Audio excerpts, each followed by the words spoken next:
Imaginez un appareil qui ne se contente pas d'enregistrer des images ou des sons du présent, mais qui capture littéralement les vibrations laissées par le passé.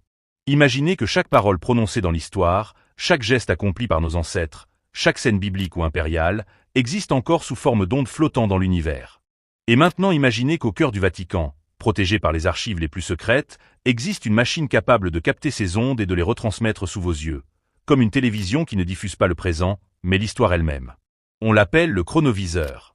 Certains disent qu'il a montré la crucifixion du Christ, d'autres qu'il a révélé des discours antiques disparus. Une invention si dangereuse que l'Église aurait décidé de l'enterrer. Aujourd'hui, nous allons plonger dans ce mystère interdit et suivre les pas d'un moine bénédictin qui, il y a un peu plus de 70 ans, affirma avoir vu le passé en direct.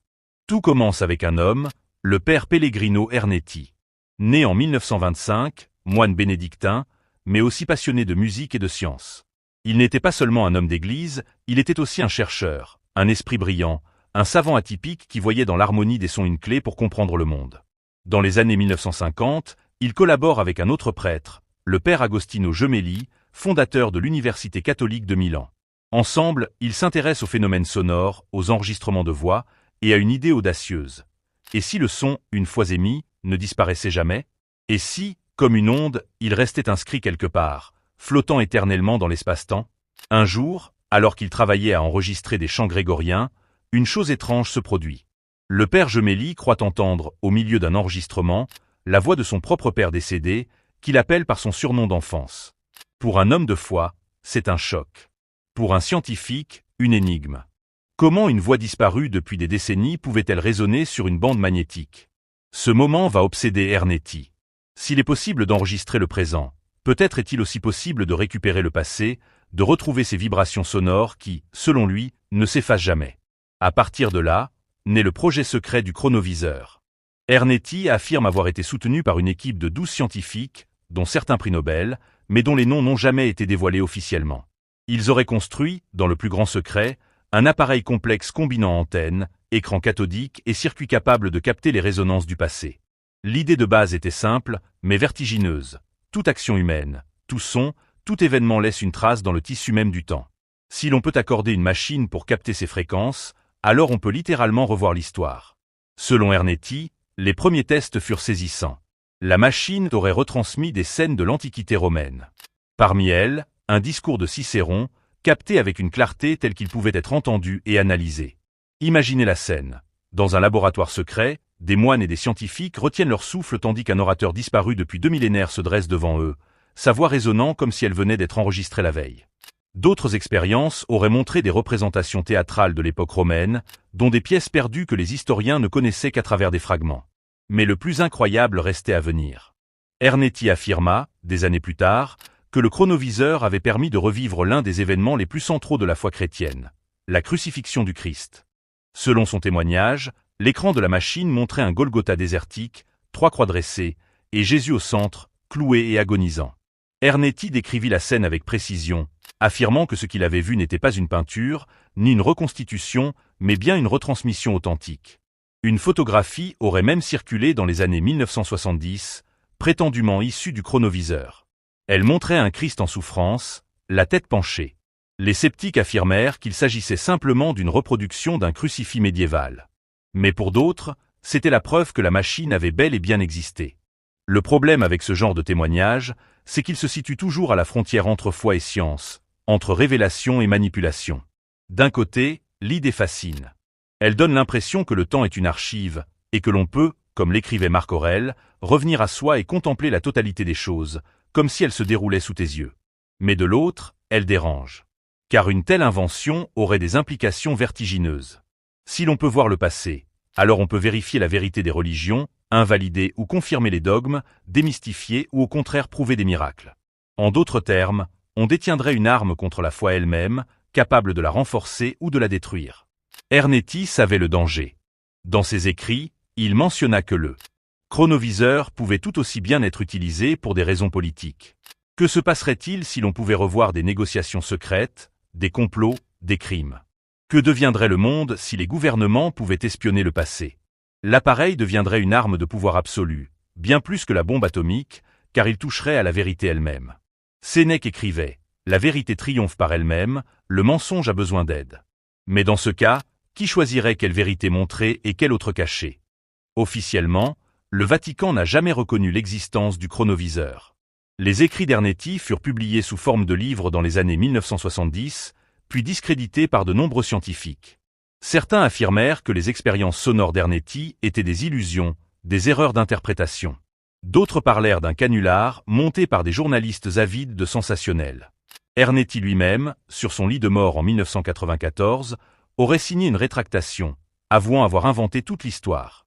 Mais ses proches affirmèrent ensuite que cette rétractation lui avait été imposée, et que jusqu'à son dernier souffle, il croyait fermement à ce qu'il avait vu. Les archives du Vatican, elles, restent silencieuses. Comme toujours, lorsqu'une histoire dérange, l'institution adopte le mutisme. Il existe pourtant des rumeurs persistantes selon lesquelles le chronoviseur aurait bien été construit, testé, puis démonté et enfermé, jugé trop dangereux pour l'humanité. Un journaliste italien affirma même qu'un cardinal lui avait confié en privé que la machine existait toujours, rangée dans les sous-sols du Vatican. Si tel est le cas, pourquoi la garder secrète? Par peur de bouleverser l'ordre établi? Par crainte que la science et la foi se heurtent de plein fouet? Au-delà de la légende, l'histoire du chronoviseur soulève une question profonde. Que ferions-nous si nous pouvions voir le passé? Aurions-nous le courage de regarder la vérité en face, même si elle contredit nos croyances? Ou préférions-nous fermer les yeux, comme l'écrivait Épictète? Ce ne sont pas les choses qui troublent les hommes, mais l'opinion qu'ils en ont. Peut-être que le chronoviseur, réel ou non, est un miroir de cette tension éternelle. Notre soif de vérité contre notre peur de l'affronter. Imaginez-vous devant l'appareil. Le père Ernetti ajuste les antennes, les voyants s'allument. Le bourdonnement des circuits résonne dans la pièce. Sur l'écran, une image tremblotante apparaît. Vous distinguez une foule en toge, le forum romain, des voix s'élèvent, Cicéron harangue l'assemblée. Vous entendez chaque mot, comme s'il parlait pour vous, maintenant. Puis l'image change, et c'est une colline, un ciel orageux, 3 croix. Vous détournez les yeux, car vous savez que ce que vous voyez n'est pas une simple légende, mais une douleur réelle, un instant arraché au tissu du temps.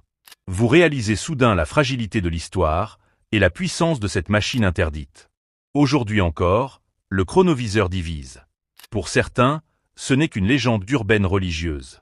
Pour d'autres, une invention trop dangereuse pour être révélée. Et pour quelques passionnés, une vérité enterrée, attendant son heure. Peut-être qu'un jour, la machine réapparaîtra. Peut-être qu'elle n'a jamais existé. Mais une chose est sûre, le simple fait d'y croire nous dit quelque chose de nous-mêmes. Comme l'écrivait Marc Aurèle, le temps est comme un fleuve formé d'événements, et la force de son courant est irrésistible. Si le chronoviseur existe, il ne fait que nous rappeler cette vérité. Tout passe, mais rien ne disparaît vraiment.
En effet, selon Ernetti, le chronoviseur est un appareil capable de capter les vibrations du passé, de transformer des souvenirs disparus en images et sont tangibles. Imaginez que ces scènes, ces voix, ces moments historiques, flottent encore dans l'espace, invisibles, attendant d'être décodés. Cet appareil se trouverait au Vatican. Quelque part derrière des portes verrouillées, se trouve une machine qui pourrait faire exactement cela. Certains disent qu'elle a montré la crucifixion du Christ, que d'autres prétendent qu'elle a capté des discours disparus de l'Antiquité, ou encore des événements historiques oubliés. Est-ce une légende, une manipulation médiatique, ou la vérité enfouie depuis des décennies? Selon le père Pellegrino Ernetti, le son, une fois émis, ne disparaissait jamais totalement. Il laissait une empreinte, une trace subtile qui pouvait persister indéfiniment.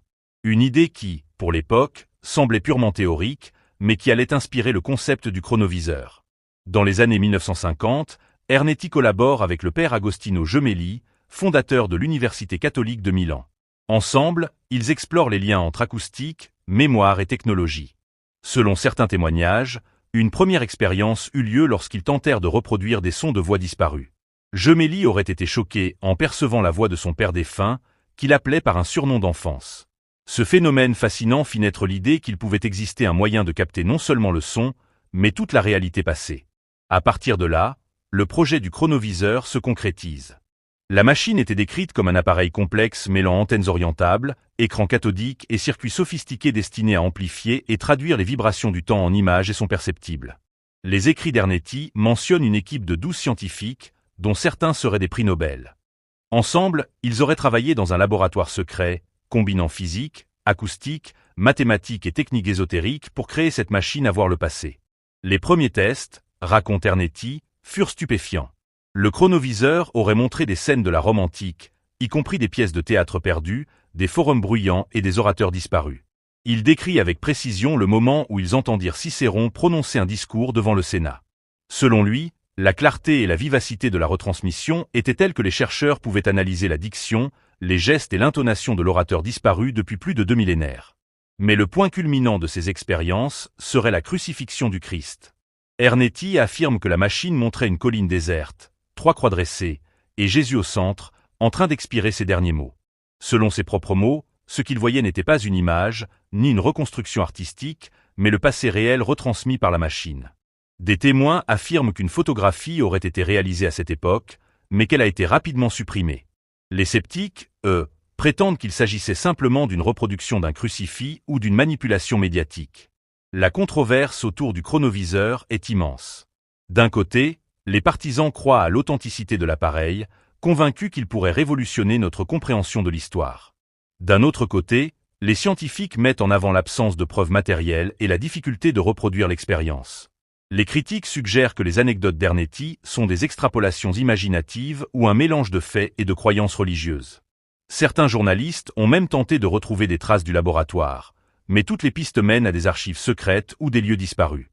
Ernetti explique que la machine reposait sur des antennes directionnelles capables de capter les vibrations du temps, des amplificateurs analogiques convertissant ces ondes en signaux visibles sur des écrans, et des filtres conçus pour éliminer le bruit ambiant. Certaines sources affirment que des circuits électromagnétiques spéciaux, combinés à des instruments d'optique anciennes, étaient utilisés pour transformer les vibrations en images. D'autres parlent d'un écran de type cathodique capable de reproduire des scènes tridimensionnelles. Si ces détails sont exacts, l'invention d'Ernetti serait une forme primitive de machine temporelle, bien avant que la science moderne n'explore de tels concepts. Des parallèles ont été établis avec d'autres machines interdites ou mystérieuses, comme la caméra d'Akasha, censée enregistrer tous les événements passés sur le plan astral, ou certaines expérimentations de Nikola Tesla, qui exploraient des champs énergétiques inconnus. Ces comparaisons renforcent l'idée que le chronoviseur s'inscrit dans une tradition de technologie interdite ou oubliée, qui dépasse la science officielle et effraie les institutions. La dimension morale et philosophique du chronoviseur est également fascinante. Si une telle machine existait, qui aurait le droit de l'utiliser? Que se passerait-il si un gouvernement ou une institution religieuse accédait au secret du passé à volonté? La réflexion stoïcienne est ici éclairante. Marc Aurèle écrivait que le temps est un fleuve d'événements, et il faut apprendre à naviguer avec sagesse plutôt que de chercher à le contrôler. En d'autres termes, même si l'on pouvait voir tout le passé, il faudrait une discipline morale pour ne pas être corrompu par la puissance que cette connaissance conférerait. Ernetti semble avoir compris ce danger. Selon ses écrits, le Vatican aurait décidé de démonter la machine et de la cacher, jugeant qu'elle représentait une menace pour la foi, la politique et l'équilibre humain. Des rumeurs persistent cependant, suggérant que le chronoviseur existerait encore, enfermé dans des archives souterraines, accessibles seulement à quelques cardinaux et scientifiques de confiance. Les débats autour du chronoviseur ne se limitent pas à la religion. Certains physiciens avancent que l'appareil pourrait être compris comme une forme de résonateur temporel, utilisant des ondes électromagnétiques pour capturer des traces résiduelles d'événements passés. D'autres restent sceptiques, arguant que la mémoire du temps, si elle existe, ne pourrait jamais être traduite en images visibles. Les sceptiques soulignent également que l'histoire d'Ernetti a émergé dans un contexte médiatique où les mythes sur la technologie et le paranormal étaient très populaires, ce qui pourrait expliquer l'embellissement ou la fabrication des anecdotes. Pourtant, certains témoins continuent de relater des expériences troublantes. Des prêtres anonymes confirment avoir vu des démonstrations où des voix et images anciennes apparaissaient sur l'écran du chronoviseur, et où des événements historiques, même les plus insignifiants, étaient reproduits avec une exactitude effrayante. Ces récits, difficiles à vérifier, nourrissent le mystère et maintiennent le chronoviseur dans la légende, entre science, foi et conspiration. Enfin, le chronoviseur nous confronte à une question universelle. Que ferions-nous si nous pouvions voir le passé avec une précision totale? Serions-nous capables de distinguer la vérité du mensonge, de rester stoïques face à ce que nous découvrons, ou serions-nous consumés par le poids des connaissances interdites? Comme le disait Épictète, ce ne sont pas les choses elles-mêmes qui nous troublent, mais nos jugements à leur sujet. Peut-être que le chronoviseur n'est rien d'autre qu'un miroir de nos désirs et de nos peurs, un outil qui nous pousse à réfléchir sur le temps, la vérité et notre histoire.